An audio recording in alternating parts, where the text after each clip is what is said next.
Добре дошли в светът на байта. В този пост ще видим каква тайна е скрита зад врата с номер 60.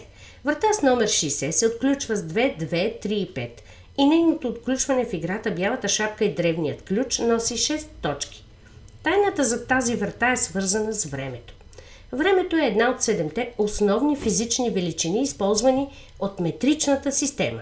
Време, дължина, маса, сила на електрическия ток, температура, количество вещество и интензитет на светлина.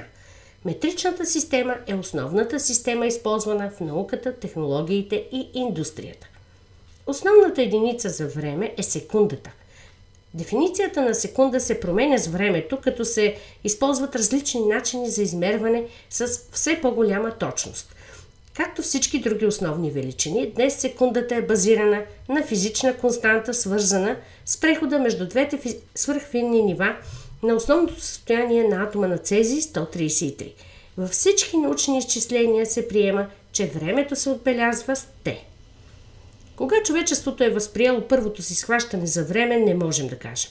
Но вероятно това е било, когато за пръв път някой е разбрал, че в природата има повтарящи се процеси. Например, че се редуват светли и тъмни периоди, които днес наричаме ден и нощ. Един цикъл на тъмен и светъл период наричаме денонощие. Днес знаем, че това се равнява на едно завъртане на планетата Земя около нейната ос. За повечето ежедневни дейности е необходимо да разделим този период на по-малки части. Така в ежедневието използваме минута, която се състои от 60 секунди, и час, който се състои от 60 минути или 3600 секунди. Самото денонощие се състои от 24 часа или 86 400 секунди.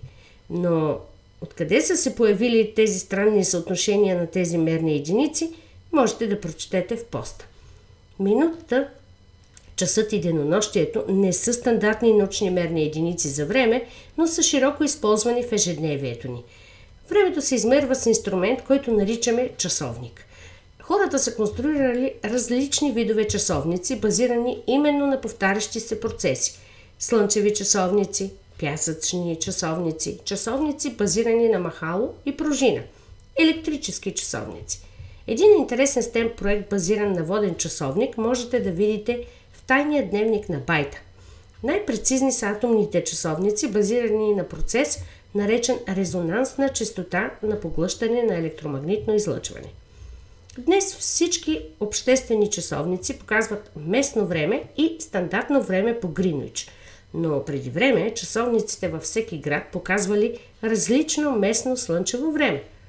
На развитието на транспорта дължим идеята всички часовници да са синхронизирани. Имало необходимост да се знае в колко точно часа ще пристигне някакъв транспорт. Но това било невъзможно, ако в един град часовниците показвали различно време. Първата часова зона е създадена през 1847 година от железниците на остров Великобритания, които започват да използват средно гринуичко време при работата си на целия остров.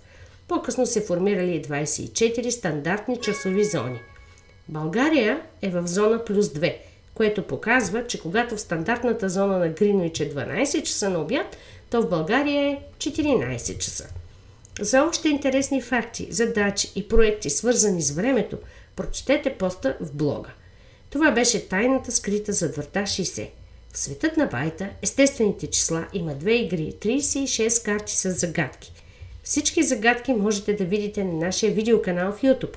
Абонирайте се, за да не пропуснете следващите.